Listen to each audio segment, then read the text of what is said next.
Assalamualaikum warahmatullahi wabarakatuh.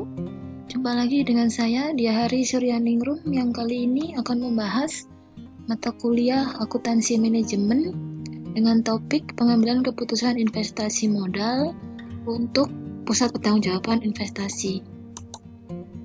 Nah, tujuannya adalah menjelaskan pengambilan keputusan investasi jika ada proyek yang independen atau yang saling tergantung sama satu dengan lain.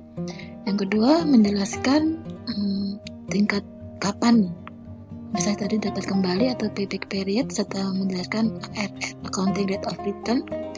Selanjutnya, menggunakan net present value NPV analysis untuk menjelaskan pengambilan keputusan untuk investasi proyek-proyek yang independen.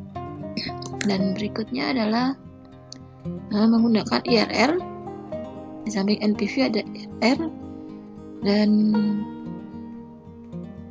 di capital investment decision ini itu yang harus diperhatikan adalah merupakan proses jangka panjang ya, dimulai dari perencanaan, menetapkan tujuan, kemudian menentukan prioritas, ini mengatur pembiayaan karena sifatnya yang jangka panjang. Nah, dalam pengambilan keputusan etis ini ada dua model yang digunakan. Yang pertama adalah non-discounting model.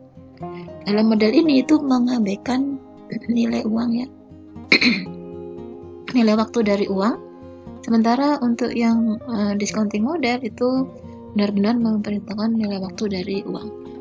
Yang pertama kita akan membahas yang non-discounting model dulu ya, yaitu payback method atau metode payback. Payback period itu dihitung dengan cara mudah sekali. Investasi awal dibagi dengan arus kas tahunannya. Nah, asumsinya di sini adalah arus kas tadi itu terjadinya itu sama rata sepanjang masa periode proyeknya. Nah, contohkan di sini adalah sebuah perusahaan ini berinvestasi pada awal tahun sebesar 1 juta. Ini adalah annual cash flow-nya, yaitu sepanjang selama 5 tahun ini proyeknya ada 300, 400 dan seterusnya. Nah, untuk kalau kita akumulasikan, maka pada tahun kedua itu sudah 700 dari investasi 1 juta itu yang kembali. Nah, kemudian pada tahun ketiga dari 500 yang ada ini sudah kembali sebesar 300. Artinya pada tahun ketiga itu sebetulnya investasi ini sudah payback ya, sudah pulang balik nilainya. Jadi umurnya adalah 3 tahun. Nah, untuk lebih tepatnya 3 tahun berapa lama itu kita lihat dari nilai perhitungannya ini. 300.000 itu sudah bisa dipakai untuk merecover selama 3 tahun. Atau kalau mau lebih tepatnya adalah 2,6 tahun ya, karena 300 dibagi 500 adalah 0,6. Selanjutnya, kelemahan dari metode payback ini adalah tadi mengabaikan nilai waktu dari uang, dan yang kedua adalah mengabaikan kinerja lainnya di luar kinerja, selain kinerja yang dilakukan masa pengembalian saja. Jadi ada kinerja lain yang seharusnya diperhitungkan. Nah, ini kinerja apa saja itu? Contohnya di sini adalah sebuah perusahaan ini Honley Medical Specialty Product Division ini sedang mempertimbangkan untuk menggunakan CAD, yaitu CADA dan CADB, di mana initial outlay atau investasi awalnya adalah 150.000 dengan masa manfaat dari investasi ini adalah 5 tahun. Ini ada masa manfaatnya, bisa dilihat. Oke. Nah, kita perhatikan CADA dan CADB. Kalau menggunakan metode payback, maka keduanya, baik itu CADA maupun CADB, dalam 2 tahun itu sudah memperoleh pengembalian investasi sebesar 150.000. Itu tadi ya, selama 2 tahun keduanya sudah kembali titik pulang investasinya. Namun, sebetulnya CADA yang harusnya lebih dipilih. Kenapa? Kita lihat di sini. Kalau kita kaitkan dengan nilai uang, ya, maka CADA ini pada tahun pertama itu sudah ada pengambilan 90.000, sementara CADB hanya 40.000. Nah, selisih 50.000 ini itu Kalau seandainya dikatakan di sini ya, lebih baik have a dollar now than 1 year from now. Jadi lebih baik punya 50.000 tahun pertama daripada memperolehnya di tahun kedua, karena di tahun pertama 50.000 tadi bisa digunakan untuk investasi yang lain. Dan yang kedua, kalau kita perhatikan di sini, totalnya adalah total pengembaliannya adalah secara keseluruhan itu CADA itu memberikan pengembalian lebih banyak daripada CADB, yaitu 150.000, dan CADB hanya mengembalikan sebesar 75.000. Itu total cash inflow-nya ini dikurangi dengan cash outflow-nya. Oke, jadi sesungguhnya dengan metode payback itu mengabaikan masalah nilai uang dan masalah lainnya. Nah, kemudian metode yang kedua, ini metode yang masih non-discounting model ya, yaitu metode ARR. ARR ini dihitung dengan cara rata-rata pendapatan dibagi dengan rata-rata investasi awal ya. Rata-rata investasi awal dan rata-rata investasinya. Nah, asumsinya di sini adalah investasi tersebut dikonsumsi dengan secara equal atau secara sama rata sepanjang masa investasi.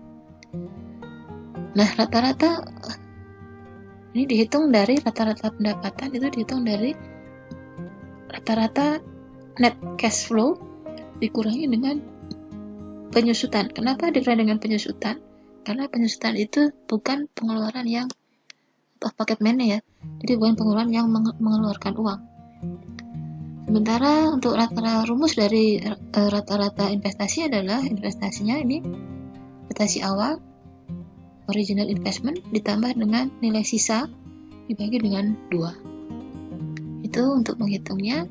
Jadi misalkan ini contoh, seandainya sebuah peralatan itu membutuhkan investasi outlay awal atau pengeluaran awal sebesar 100.000 dan menjanjikan adanya cash flow sebesar 180.000 selama 5 tahun, yaitu masa manfaat mesin, maka berapakah ARR-nya? ARR-nya itu pertama dihitung dari cash flow-nya, yaitu 36.000, dirata-ratakan tadi 180 pemasukannya dibagi 5, dan rata-rata depresiasi adalah sebesar 20. Sehingga ARR adalah penerimaannya dikurangi dengan depresiasi dibagi dengan investasi, yaitu sebesar 16%. Itu perhitungan dengan ARR. Nah, untuk mengatasi ini major deficiency atau kelemahan, kekurangan utama dari ARR serta dari payback, itu digunakan metode yang memperhatikan atau menggunakan nilai waktu dari uang atau diskon model ya. Model diskonto ini ada 2, yaitu NPV dan IRR, dimana kita gunakan nanti adalah tabel present value untuk menghitung NPV dan IRR-nya. Nah, rumusannya yang pertama adalah untuk NPV. NPV ada rumusnya sendiri, yang bisa lihat di buku. Dan di sini NPV setelah dikatakan NPV itu adalah P min I, di mana P itu adalah present value, nilai sekarang dari cash inflow-nya. Jadi kalau sebuah proyek itu akan memperoleh kas masuk nanti ke depannya, itu dinilai sekarangkan. Sementara I adalah present value dari nilai investasinya ya. P itu present value dari cash inflow, sementara I adalah present value dari outflow-nya. P min itu adalah NPV.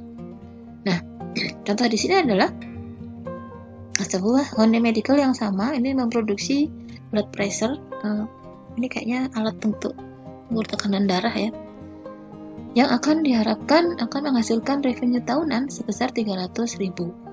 Nah, alat produksinya itu membutuhkan biaya sebesar 20.000 dan akan dapat dijual pada akhir tahun kelima sebesar 40.000. Jadi ada nilai sisa ini ya sebesar 40.000. Nah, untuk informasi tambahan, ternyata ada modal kerja yang harus dikeluarkan karena penggunaan mesin tadi, yaitu sebesar 40.000. Di mana modal kerja ini adalah peningkatan dari persediaan dan adanya peningkatan piutang. Nah, modal kerja ini diharapkan nanti akan berhasil dikembalikan recovered pada akhir tahun ke-5. Nah, biaya tahunannya yang diharapkan nanti adalah biaya tahunan adalah sebesar 180.000, sementara tingkat rate of return, tingkat pengembalian yang diminta adalah sebesar 12%. Jadi required rate of return atau RRR itu adalah minimum acceptable rate of return. Jadi tingkat pengembalian minimum yang kita harapkan ya. Biasanya itu sama dengan diskon rate atau rate diskontonya, tingkat diskontonya, atau sama dengan cost of capital, biaya modal. Nah, ini perhitungannya. Langkah pertama adalah harus mengidentifikasi cash flow-nya dulu. Kita lihat di sini pada tahun pertama, tahun 0 pada saat dilakukan investasi, itu pengeluarannya cash outflow-nya terdiri dari 320.000 dan 40.000 untuk modal kerja, 320.000 untuk peralatannya, totalnya adalah 360.000. Nah, kemudian selama tahun ke-1 sampai tahun ke-4 tadi dikatakan ada revenue sebesar 300, serta ada biaya operating sebesar 180.000. Sehingga selama tahun 3 ke 4 itu ada pemasukan sebesar 120.000. Sementara tahun ke-5 revenue pendapatan dan biayanya sama, hanya saja di sini ada nilai sisa dari proyek yang bisa dijual dengan harga 40.000 ditambah dengan tadi modal kerja tahun 0 tadi yang sekarang bisa dikembalikan pada akhir tahun. Sehingga cash flow-nya adalah sebesar 200.000 pada tahun ke-5. Jadi tahun pertama terjadi minus cash flow sebesar 360, artinya dia adalah cash outflow. Sementara tahun 1 sampai 4 terjadi cash inflow 120 dan tahun ke-5 ada cash inflow sebesar 200. Nah, kemudian ini kita buatkan menggunakan NPV analisis. Kita gunakan discount factor. Discount factor ini melihat pada tabel present value ya. Tabel present value-nya ini dia. Dilihat pada untuk tahun pertama dengan bunga tadi tingkat suku bunga yang tingkat diskonto yang minimum yang diharapkan adalah sebesar 12%. Maka dengan melihat pada tabel PV present value akan tampak di angka 12% dan di tahun pertama angka sebesar diskon faktor sebesar 0,893 dan seterusnya. Nah, setelah dihitung maka nilai sekarang dari proyek tadi adalah sebesar 117.960. Dengan cara yang sama NPV juga bisa kita cari. Di sini adalah yang tahun pertama, tahun 0 tuh pasti adalah diskon faktornya, karena tahunnya 0, diskon faktornya pasti 1.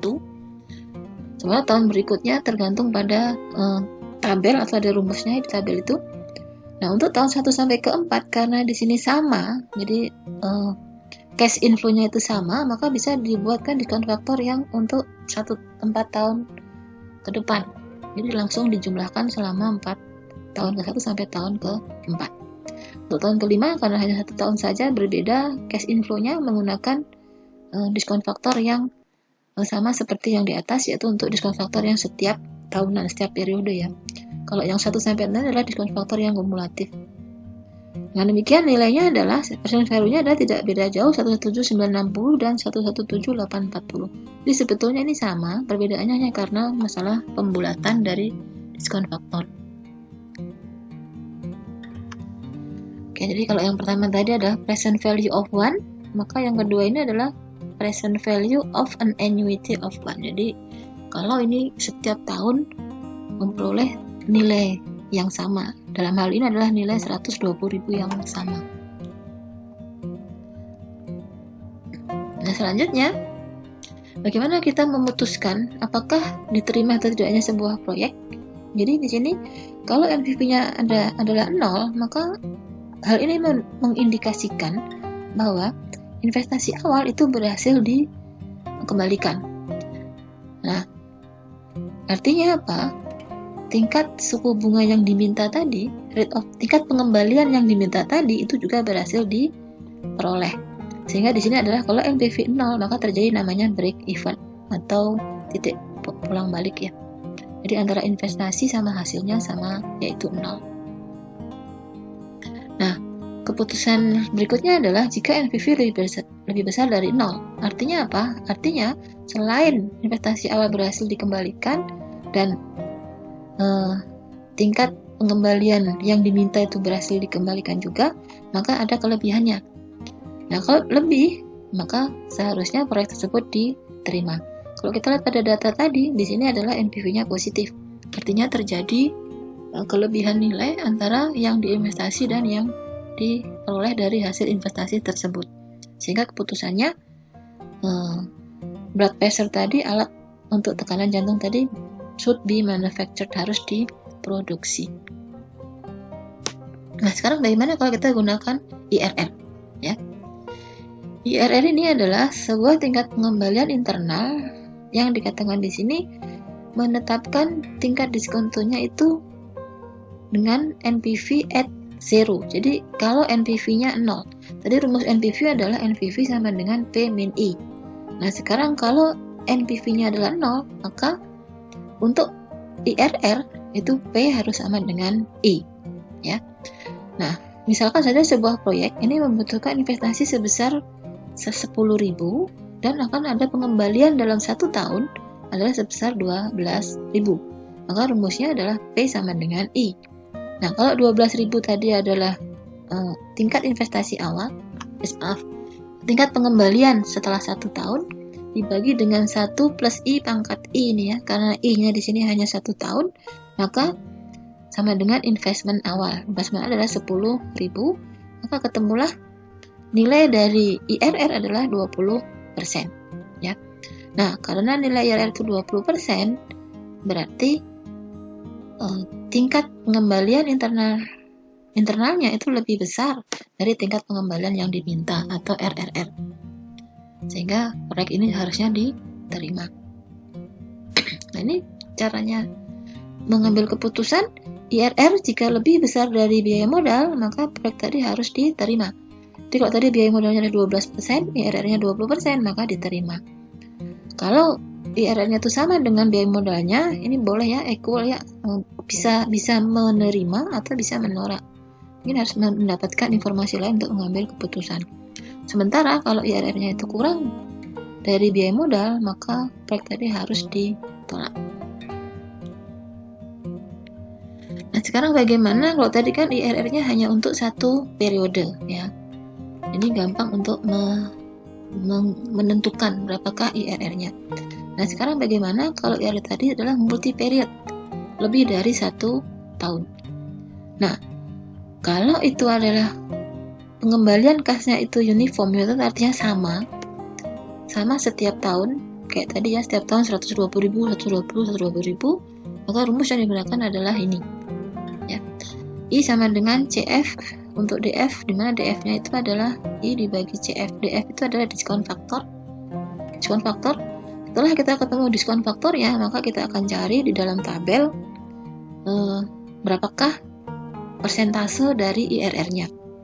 Sedangkan kalau jumlah cash flow-nya itu uneven atau tidak sama, contohnya tahun pertama 20.000, tahun kedua 30.000, tahun ketiga 15.000, itu berubah-ubah, maka yang dilakukan adalah menggunakan trial and error ya. Ada cara lain, yaitu dengan menggunakan spreadsheet, tapi yang kita hitung di sini adalah cara trial error saja.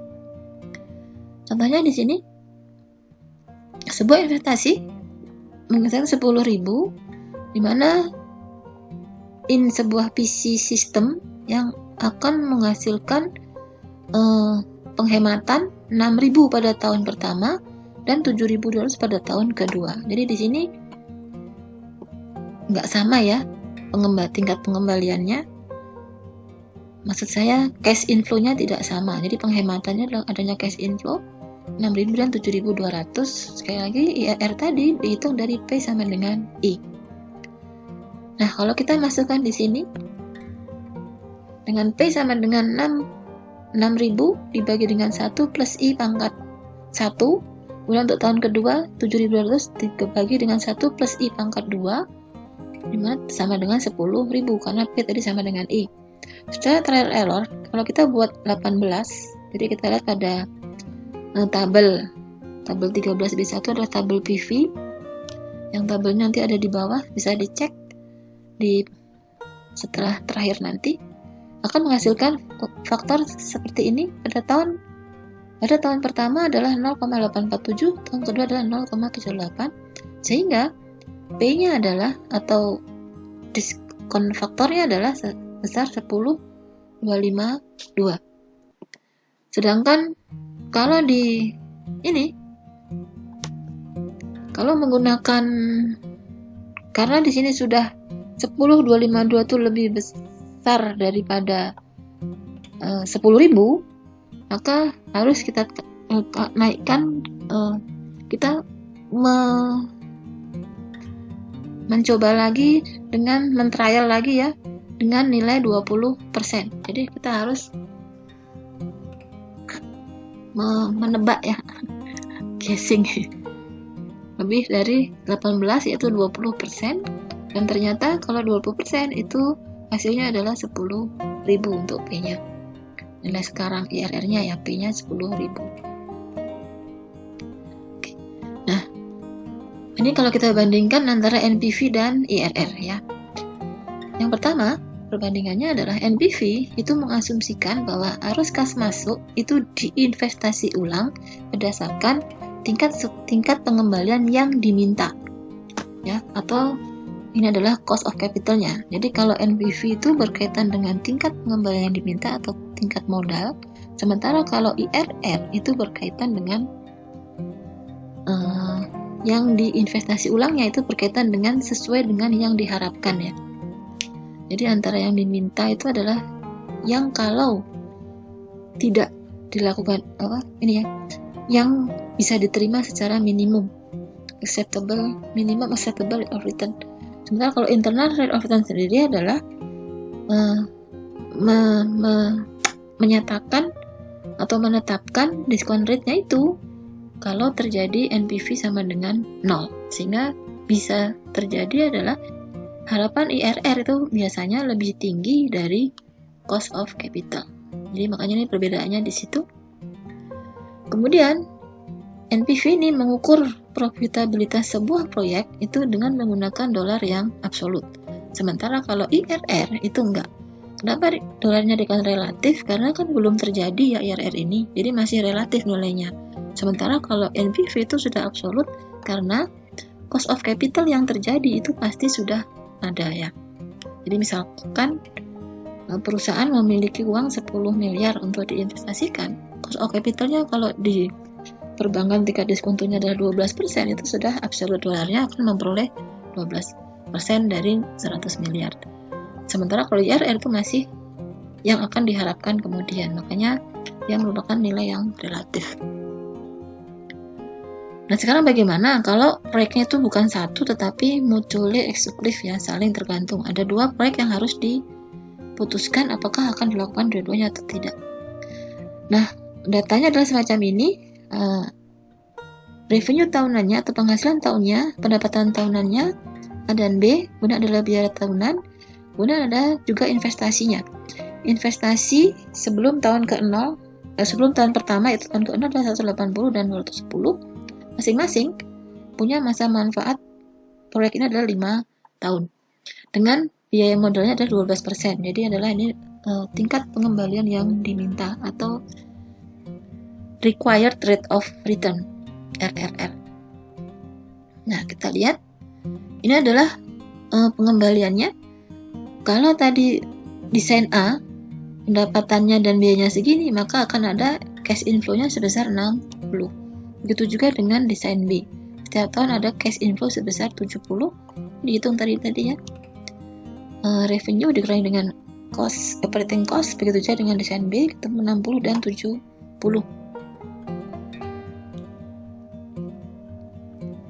Nah, bagaimana kita menghitung untuk masing-masing desain A? Kita hitung NPV analisisnya dengan cara tahun ke-0 selalu adalah diskon faktornya 0, kemudian karena ini sama, maka kita mengambil present value annuity of 1 ya.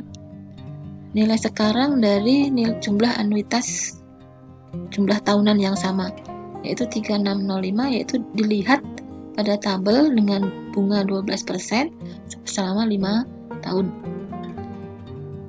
ketemu adalah NPV-nya positif sebesar 36.300.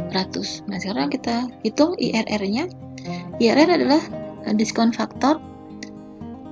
Mencari SR itu dengan melihat diskon faktor, yaitu initial investment dibagi dengan ini investasi awal dibagi dengan arus kas tahunannya. Ketemu diskon faktornya adalah 3. Nah, kalau kita melihat 3, kita lihat pada tabel diskon faktor selama 5 tahun, yaitu tabel annuity of 1, maka ketemulah IRR sebesar 20%. Nah, bagaimana dengan ini ya? Ini ada tabelnya.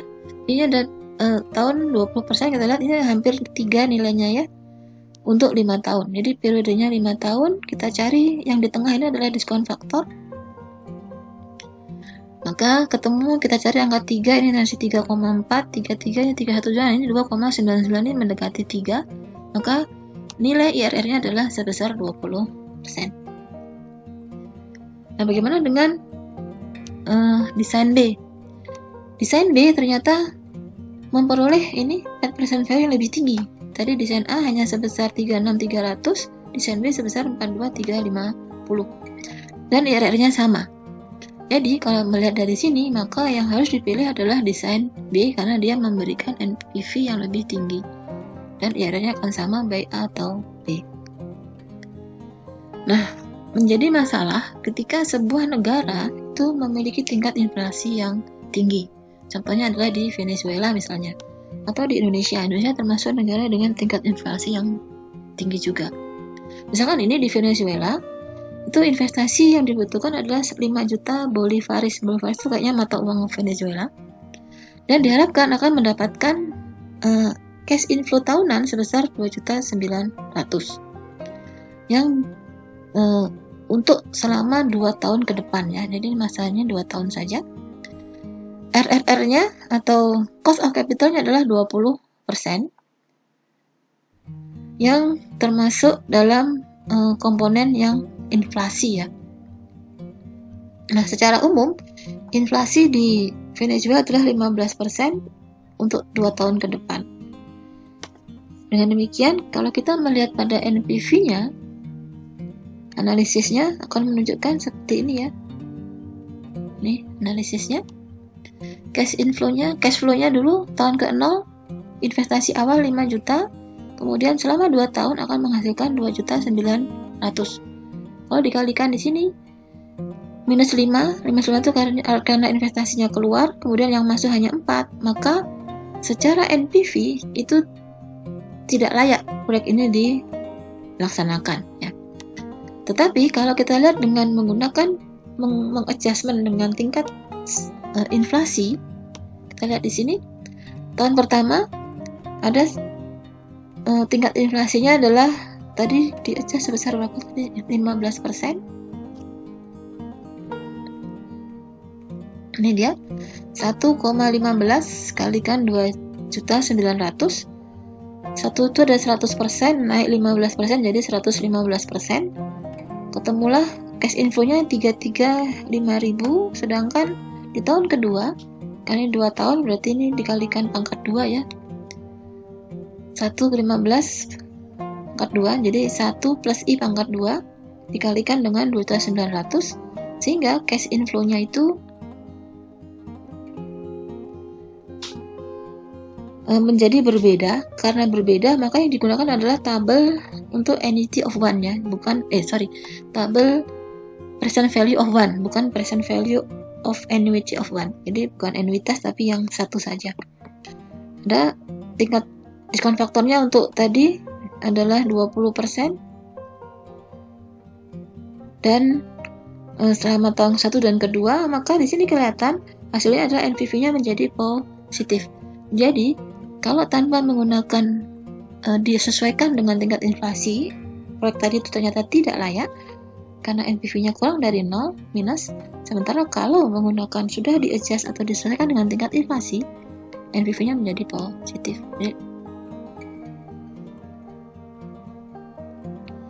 Nah, oleh karena itu, dalam hal kaitannya dengan ini, bagaimana kalau sebuah investasi itu tidak Kalau yang tadi kan tidak memperhatikan pajak. Nah, sekarang kalau kita menggunakan menggantikannya dengan menghitung secara pajak, jadi merubah tingkat investasi yang gross itu artinya laba sebelum pajak menjadi cash flow yang sesudah pajak, ya. Nah, caranya adalah kita harus menentukan berapakah cash outflow-nya. Yang pertama di sini kita harus memahami betul berapakah pajak yang berlaku di sebuah negara, ya. Seperti di Amerika itu ada yang namanya pajak negara, ada pajak state, dan ada pajak federal. State itu pajak negara bagian dan pajak US-nya sendiri, federalnya. Mungkin kalau di Indonesia itu ada pajak daerah dan ada pajak pusat, ya. Nah, di sini ada dua Honley ini menggunakan dua mesin CNC 11 dan CNC 12 sebagai alat untuk monitor produk, ya. Nah, di sini mengatakan uses two machine to produce one, ya. Ternyata ada teknologi baru, ya, yang bisa menggantikan dua alat ini.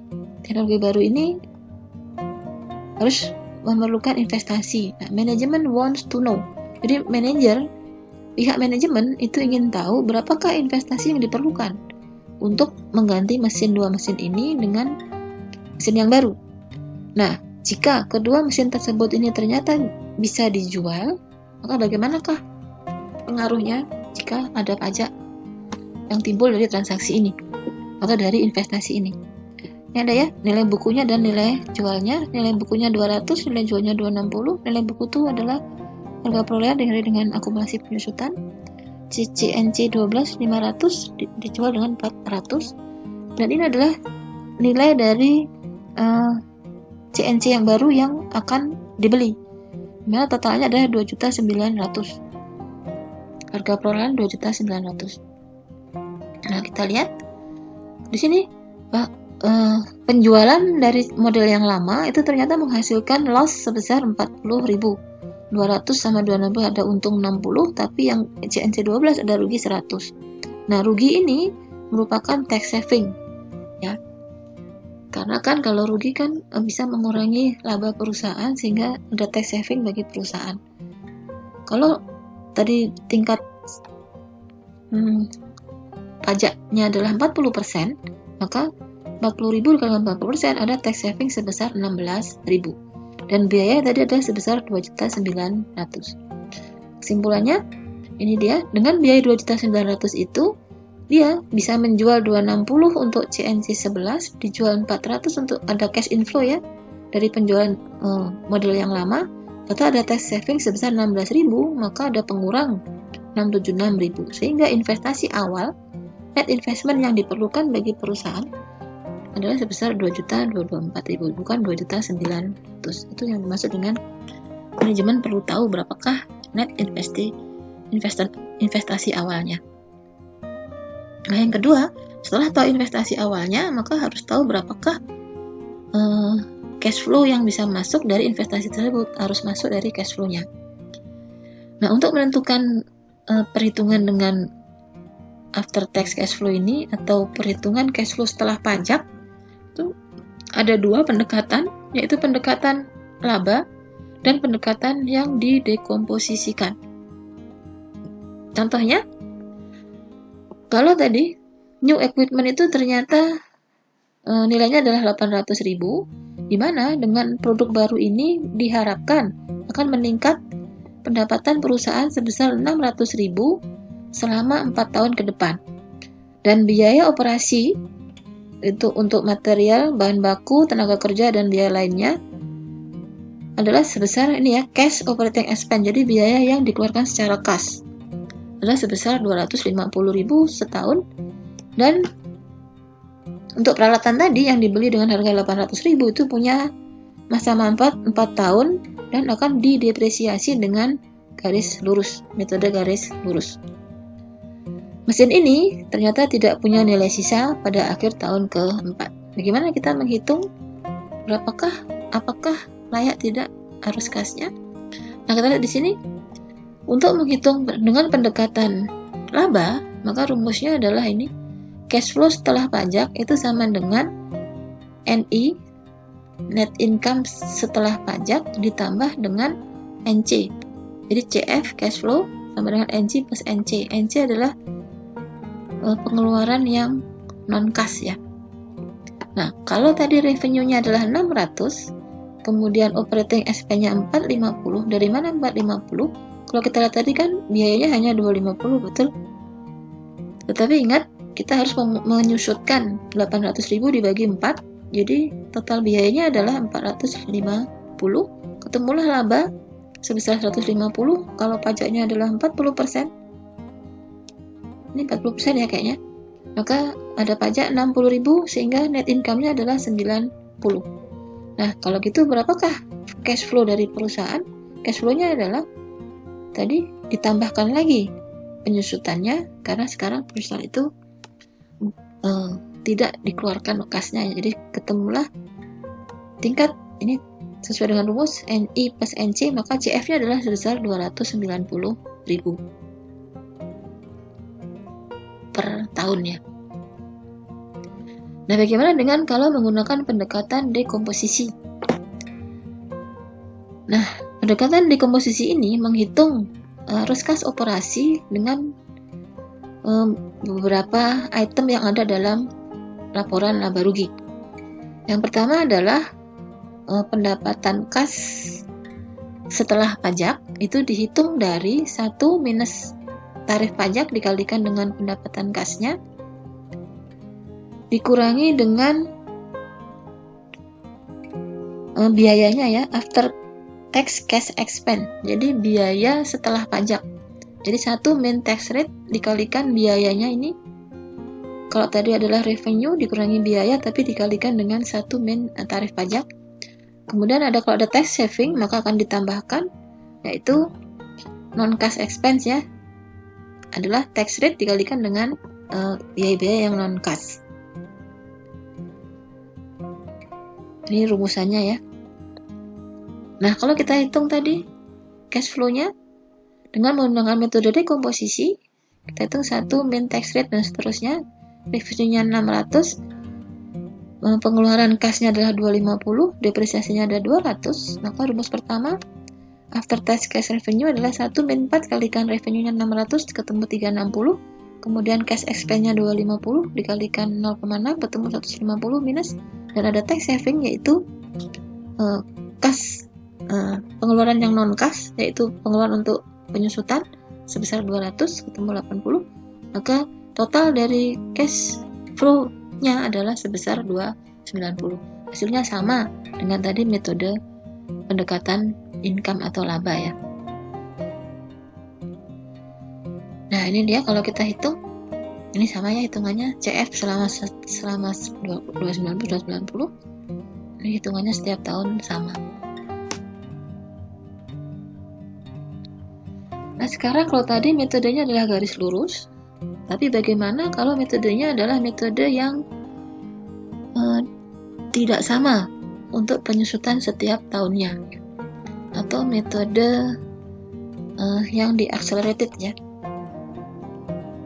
Jadi atau bahasa Inggris adalah Modified Accelerated Cost Recovery System atau MACRS ya.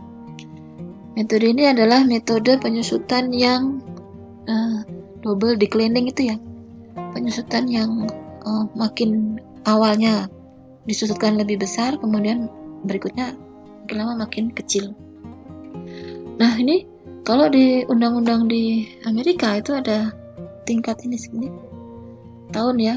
Kalau ada kelas ini tahun, allowable years. Jadi kalau ada peralatan, maka kalau umurnya 3 tahun itu tipenya adalah ini, umur yang 5 tahun adalah ini. Indonesia juga punya seperti ini, kayak bangunan tuh 20 tahun dan sebagainya, itu dipelajari di perpajakan.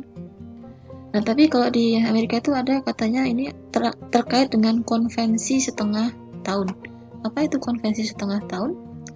Half-year convention itu adalah depresiasi itu hanya boleh diakui setengah tahun pada tahun pertamanya ya. Setengah tahun yang lain itu akan diklaim atau boleh dilakukan penyusutannya itu adalah pada the year following the end of the asset. Jadi pada akhir tahun masa manfaat aset tersebut. atau pada akhir didispose atau dihapusnya atau dijualnya aset yang ada. Jadi setengah tahun pertama hanya boleh menyusutkan setengah tahun, dan sisa setengah tahunnya nanti disudutkan pada saat akhir masa manfaat atau pada saat dihapus dari perusahaan atau dijual. Contohnya di sini sebuah kendaraan dibeli tahun 1 Maret 2018 dengan harga $20.000. Nah, perusahaan itu memutuskan untuk menggunakan metode garis lurus untuk tujuan pajak. Nah, karena garis lurus, maka penyusutannya adalah 20 dibagi 5 tahun, yaitu 4.000 per tahun. Akan tetapi, ingat tadi, karena adanya konvensi setengah tahunan, maka pada tahun pertama hanya boleh dikurangi dengan 2.000, karena tidak boleh disudutkan selama 1 tahun pada tahun pertama. Akibatnya ini, pada tahun pertama disudutkan 2.000, kemudian tahun kedua dan tahun ketiga. Nah, pada tahun ketiga asumsikan bahwa asetnya didispose atau dikeluarkan dari perusahaan pada April 2020. Maka di tahun ketiga inilah baru dikeluarkan yang namanya penyusutan berikutnya ya. Sehingga nilai buku yang dapat diklaim atau nilai buku akhir sebelum dia dijual adalah sebesar 20.000 nilai awal harga perolehan dikurangi dengan 2.000 dan 4.000 setelah 2.000 lagi. Jadi tidak dikurangi dengan 10.000 tapi 8.000 saja. Nah, kalau menggunakan metode Marx itu ini ada persentase yang ditentukan dalam persentase menurut pajak.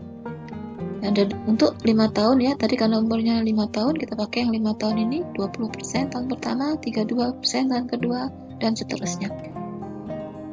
Maka kita bandingkan antara SL2 straight line method dan Marx method. Metode yang saldo menurun berganda ini adalah metode garis lurus. Kita lihat di sini, kalau kita menggunakan metode straight line, maka net present value-nya sekarang adalah 5.788.000. Sementara kalau dengan metode Marx, nilai bukunya adalah 6.184,15. Jadi, kita lihat di sini present value di Marx itu lebih besar. Kenapa? Ini ya, present value di Marx lebih besar karena tax saving-nya atau pengeluaran pada awal tahun itu lebih besar. Sehingga kalau menggunakan NPV, maka nilainya juga menjadi lebih besar untuk metode yang Marx. Nah, bagaimana kalau investasi tadi pada lingkungan manufaktur yang canggih ya, yang advance? Bagaimana kita mengestimasi perubahan arus kasnya bisa berubah? Nah, kalau pada zaman dulu ya, kalau tradisional itu biasanya direct labor, jadi tenaga kerja itu merupakan bagian terbesar dalam perusahaannya. Tapi dengan adanya teknologi manufaktur yang meningkat, maka makin banyak yang diotomatisasi ya. Nah, karena ada yang diotomatisasi tadi, maka bisa menimbulkan adanya keuntungan yang tidak tampak, tapi itu sangat penting, yaitu terkait dengan masalah keuntungan yang intangible dan keuntungan yang tidak langsung. Yang bisa saja keuntungan tidak intangible itu dalam bentuk material atau hal-hal lain yang terkait dengan proyek. Kita contohkan di sini sebuah perusahaan, company is evaluating open to investment. Jadi perusahaan ini sedang mempertimbangkan untuk berinvestasi menggunakan FMS, yaitu sebuah sistem pabrikasi yang fleksibel dibandingkan dengan sistem tradisional, di mana this choice is to continue selama 10 tahun dan akan berubah, akan di-switch ya menjadi new system yang diharapkan juga akan punya masa manfaat 10 tahun. Jadi FMS ini akan menggantikan peralatan yang tradisional yang masih punya manfaat 10 tahun akan diganti dengan FMS yang juga punya masa manfaat 10 tahun. Nah, tingkat diskontonya atau tingkat pengembalian yang diminta adalah sebesar 12%. Nah, bagaimana cara kita mengestimasi arus kas ini?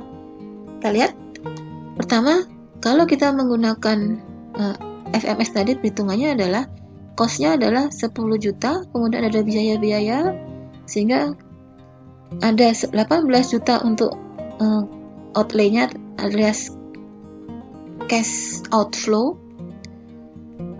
Dan setelah itu ada ini net after tax cash flow-nya adalah 5 juta, dikurangi tax-nya adalah 1 juta, maka benefit-nya adalah 4 juta ya.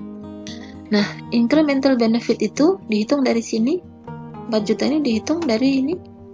Jadi ada direct benefit langsung, dan ada intangible dan indirect benefit. Nah, intangible dan indirect benefit inilah yang ada keuntungan yang timbul karena menggunakan teknologi yang lebih canggih ya. Jadi kalau dari benefitnya cuma 2.200.000, sementara indirect benefit dan intangible yang lain itu intangible-nya ada 1,6 juta dan indirectnya ada 2 juta, maka incremental benefit-nya adalah sebesar 4 juta. Ini semua diketahui ya dari soal. Nah, kita lihat sekarang, kalau kita menggunakan direct, intangible, dan benefit yang lengkap tadi, mulai dari benefit langsung, tidak langsung, dan yang tidak berwujud, maka present value dari 4 juta, kalau misalkan setiap tahun memperoleh 4 juta selama ini 5,65, itu adalah diskon faktor untuk 12% selama 10 tahun ya. Ini 12% untuk 10 tahun. Lihat di PV tabelnya, yaitu tabel untuk annuity of 1 ya, present value of annuity of 1. Maka NPV-nya menjadi positif. Tetapi kalau hanya menggunakan benefit yang langsung saja, jadi tidak mengalihkan teknologi menjadi teknologi yang canggih, maka benefitnya ternyata menimbulkan net present value yang negatif. Jadi artinya apa? Dalam sebuah lingkungan aplikasi yang canggih, itu ada unsur-unsur keuntungan yang tidak langsung dan keuntungan yang tidak berwujud yang harus diperhitungkan.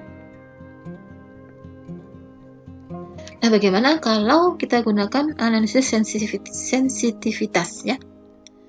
Bagaimana kalau cash outflow-nya adalah 3.100.000? Kalau tadi adalah 4 juta atau 2.200.000, bagaimana kalau 3.100.000? Masih dengan tingkat diskonto yang sama, dengan diskon faktor yang sama, maka ketemulah investasinya. Kalau investasi adalah 18 juta, maka ada NPV yang negatif.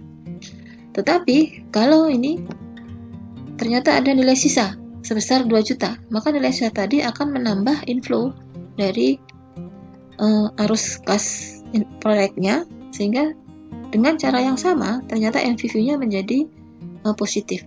Adalah analisis sensitivitas itu analisis untuk mengetahui jika maka ya, jika present value-nya, jika operating cash flow-nya itu 3.100.000, berapakah NPV-nya? Ternyata minus.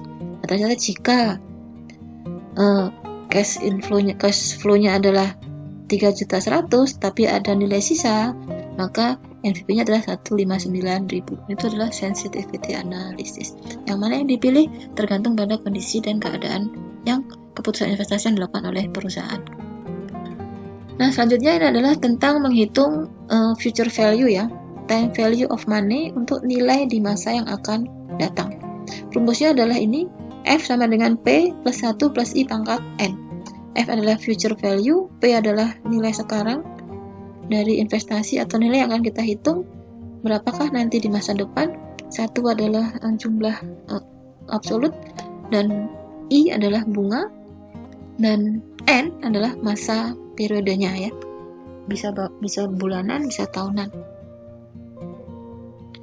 Nah, seumpama kita ingin menginvestasi $1.000 sekarang dengan bunga 8%, maka kita ingin tahu berapakah nilai $1.000 ini untuk 1 tahun ke depan, 2 tahun ke depan, 3 tahun ke depan. Maka caranya ini saja.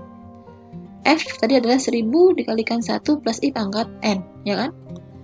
1 plus I pangkat N-nya adalah 1,08. Di tahun pertama pangkat N-nya 1, maka tetap di tahun ke depan itu hanya kita peroleh 1.000 itu menjadi 1.080. Nilai kedepannya 1.000 itu di 2 tahun lagi adalah 1.166,4. Nilai sekarang 1000 itu 3 tahun lagi adalah 1259,71. Itulah yang kita sebut sebagai nilai future value ya, nilai masa depan. Bagaimana kita menghitung sebuah nilai sekarang kalau kita bandingkan dengan 5 tahun atau beberapa tahun lagi ke depan. Jadi misalkan saudara punya uang sekarang 100.000, kira-kira 100.000 ini ke depannya nilainya berapa itu ya. Nah, kalau present value itu kebalikan dari rumusnya kebalik ya. Kan F sama dengan P plus kalikan 1 plus pangkat N, tinggal ini dibalik P-nya ke sebelah kiri, maka rumusnya menjadi P sama dengan F dibagi 1 plus I pangkat N. Ini kita gunakan tabel PV ya. Jadi kalau kita ingin tahu nilai 300 itu, kalau nilai 300 kita terima 3 tahun lagi, berapakah nilainya sekarang? Maka 300 itu nilai sekarang menjadi lebih turun, yaitu 213,6. Nilai sekarang dari 300.000 di masa depan. Oh maaf kebalik ya. Compute the present value of 300 to, oh ya betul. 300 ini akan kita peroleh 3 tahun ke depan, sehingga berapakah nilai sekarangnya? Kalau bunganya adalah 12%, maka kita kalikan dengan pangkat 3 ya. P sama dengan F dibagi 1 plus I pangkat I-nya adalah 12%, pangkat N. 1,12 pangkat N pangkat 3. Atau langsung saja melihat pada tabel ini tabel present value of one ya, bukan yang annuity tapi present value of one, karena kita hanya tahu satu nilai di masa depan. Tapi kalau kita ingin tahu berapakah nilai 300.000 tahun ke-1, tahun ke-2, tahun ke-3 sama-sama 300.000 untuk tahun sekarang, kita gunakan tabel present value annuity of one. Nah ini tadi contohnya. Kalau ternyata kas tadi adalah bukan 300 tahun ketiga tapi 100, 100, 100, maka kita gunakan adalah ini 2402 ini adalah present value annuity of one nya, atau kalau ini menggunakan present value of one 0,8, ini untuk setiap tahunnya. Jadi lebih ringkas menggunakan tabel yang kedua atau yang pertama. Oke, ini adalah present value nya, sayangnya agak menggeser value nya. Nah ini dia tabelnya ya. Jadi kalau tadi adalah 12, kemudian selama 3 tahun, ini adalah untuk present value of one ya. 12 untuk 3 tahun kita lihat adalah 12. Nah tadi ya. Tahun ketiga atau 3 tahun? 12 untuk tahun periode ketiga. 0, ini ya. 0,712 ini dia. 0,712 bisa dilihat di sini. Salah arah. 12 dan seterusnya. Tapi kalau kita mau lihat yang present value annuity of one, ini dia. 12 tapi selama 3 tahun. Ini adalah present value of annuity of one. 2,402 ini tadi 2,402. Ya, jadi kalau untuk melihat satu-satu kita menggunakan present value of one. Kalau kita mau melihat secara langsung pada tahun keberapa, itu kita pakai 2 present value annuity of one asalkan annuitasnya itu sama. Ya. Kalau annuitasnya berbeda nggak bisa, kita harus tetap menggunakan tabel yang annuity present value of one, bukan yang annuity. Jadi konsep annuity kalau sama perolehannya atau cash flow-nya setiap tahun atau setiap periode. Nah ini adalah tugas kelas yang harus saudara selesaikan. Tolong dikerjakan dan tidak ya, supaya menguji saudara untuk mengetahui apakah yang sudah dijelaskan tadi sudah bisa diterapkan. Saya kira sampai di sini paparan saya. Ini moto kita kali ini dari Nicholas Sparks, yaitu in the end you should always do the right thing even if it's hard. Jadi memang berat untuk melakukan the right thing ya. Kadang-kadang lingkungan kita itu tidak membuat kita bisa melakukan the right thing. Karena memang melaksanakan the right thing itu adalah hal yang lumayan berat. Akhir kata, wassalamualaikum warahmatullahi wabarakatuh.